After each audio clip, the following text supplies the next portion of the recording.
We have some massive updates that broke over the night, and I'll be discussing updates on Andrey, Santos, Lukaku. We discuss new signings and Ivan Toney as well too. So my friends, hit that like button, share your thoughts and opinions, and don't forget to watch yesterday's predicted lineup 11 video for our game tonight against Luton Town. So without wasting any more time, so let's get new signing news out the way first, because yesterday we finally announced the signing of Deivid Washington, 18-year-old Brazilian striker that the club described on the website who can play all across the attacking lines, but as we know is currently playing as a striker. Now he does sign a 7-year contract with the option of a further year, and interestingly enough, and I think realistically, he may not be moving on loan to Strasbourg right now. I don't know how much time there is to get that deal finalized, and to be fair with you, he could have like a settling in period where he gets used to his teammates, the manager, and hopefully impresses, because we do need some strikers up front. And you know, even though he's only scored like 2 goals in 16 appearances, he was only now starting to make his breakthrough at Santos. He does have big potential. I like how he plays, the directness, his willingness to take his man on, the skill. And you guys know I've been calling out for us to sign a young Brazilian wonder kid striker for like a long time now. So it's like a tick off my bucket list personally. And listen, I'm not going to place any pressure or expectations on him, but I like the promise. I like the talent, and he seems very excited to be here with his little baby face, yeah? So we finally have some good updates surrounding Djordje Petrovic, who is now set to sign for us this afternoon. His visa has been cleared, and he is set to sign a 7-year contract. Now, don't expect him to take any part in the match they scored today against Luton Town, but maybe next week he could be available. Some big promise around him, and talks that he can really push Robert Sanchez all the way to potentially winning that #1 spot. And I think, as I said before, when you sign these types of unknown-esque type of players for like relatively small fees, and like big clubs are backing this move, you know, these guys tend to be better than what you actually originally expect. So I'm more than happy that we're signing 2 smart players that have some incredible upside to their game. And we've had great success with deals like this, signing guys like Ivanovic and Azpilicueta, for example. So yes, welcome to Chelsea Football Club, Petrovic and Deivid Washington. We discussed the future around Andrey Santos because today he is set to sign on loan until the end of this season for Nottingham Forest, and already he is set to complete his medical today to get this move finalized. So I guess all the rumors floating around of Nottingham Forest being interested in signing Santos on loan was correct, but if there's one thing I'm hoping and praying for, I hope there's no connection to Brennan Johnson. Listen, I think Johnson's decent, but I'm not here to sign decent players with no upside in their game or their value. We have to break away from that type of nonsense we've been doing over the past few seasons. But regardless, I think the reality is simply this. Pochettino has been assessing Santos since pre-season started, and he probably feels like even though the kid has quality, he can't assure him and give him the minutes that he needs to develop throughout the season. So instead of wasting away on the bench, you know, looking to find rare opportunities to play, go to a club that want you, where you can play week in, week out, hopefully in the Premier League, build that experience up and come back even stronger for next season.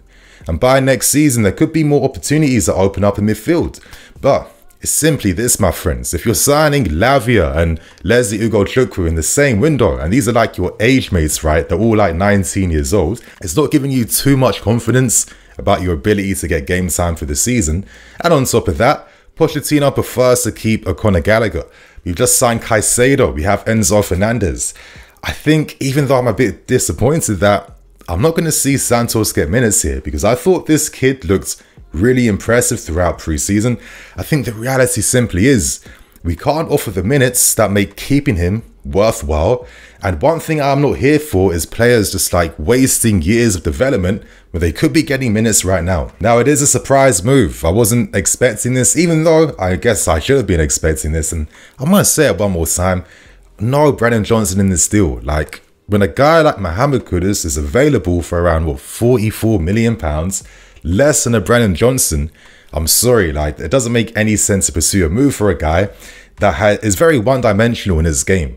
like, that doesn't work for me. I guess Nottingham Forest is a good club for him to get his first minutes in the Premier League at, because they have signed a lot of Brazilian players over the past 12 months.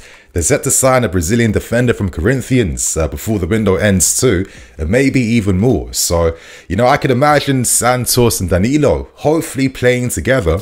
And I'm really curious to see how Nottingham Forest plans to use Santos, because even though we use him in a more defensive role here, this guy can affect the game in all phases. And during the Under-20 World Cup, he got like 6 or 7 goals, with a lot of these goals coming from like attacking headers inside the box. So he is someone where, as he grows over the years, he could be a very complete box-to-box midfield player.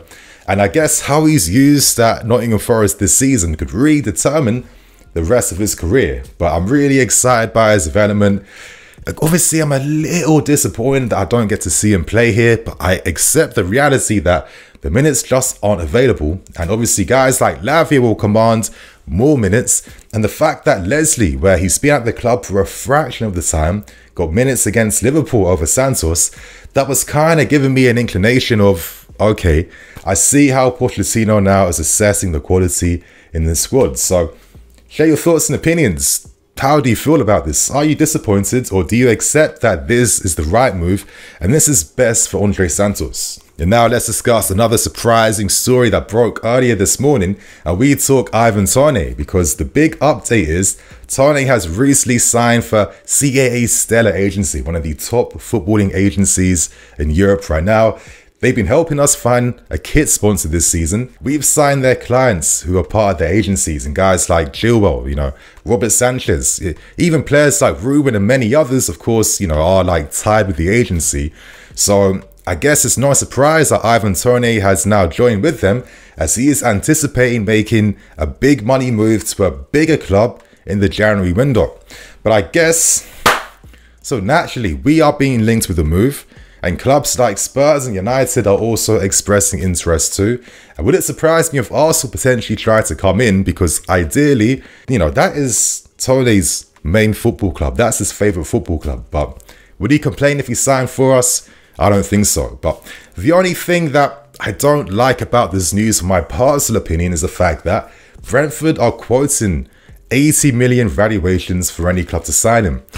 And that is some steep money. Now, do I blame them for that? Last season, he scored 21 goals, I think, in 31 appearances. His goals he scored were match winners. They were the goals to get Brentford back in the game or to take the leads. Like standout games like his brace against Man City, where Brentford beat them 2-1. Probably one of his best games last season. He got a hat-trick. And he scored against a wide variety of like quality clubs throughout the season. So it does communicate the fact that, you know, his game translates across many different levels in the Premier League. And I guess it's no surprise, because Toney, and I'm going to quote Football Manager again, but I would call him like a complete forward, in the sense that he can drop deeper to link the play. He can run in behind. He can drift wide. And, you know, the guy, you know, he produces assists for his teammates. I think he got like 5 or 6 assists alongside his goals he scored for Brentford. And that really just communicates just how effective he is in many different phases of the attacking game. And I guess one of his like best qualities is his aerial threat, because he ranks first in terms of forwards winning aerial battles, and in terms of like aerials throughout the whole league. He comes fourth and behind guys like Tarkowski, Ben Mee, and Soucek as well too. And you have to realize that Toney is only 5'11", and I was surprised when I actually found that out, because I always got the vibe that he was a lot taller, like what, 6'3" or 6'4".